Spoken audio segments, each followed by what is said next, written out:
yatapita, lakini neno litasimama. Vitabu vingi sana vimeandikwa kwa hekima yake mwanadamu, vikitupotosha waziwazi vile twaweza kuishi vema duniani.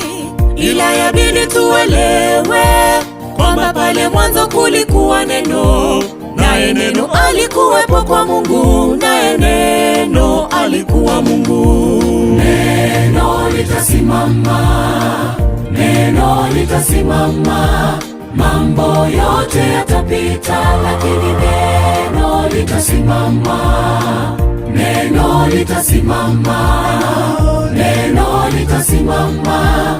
Mambo yote yatapita, lakini neno litasimama. Warembo wote watapita.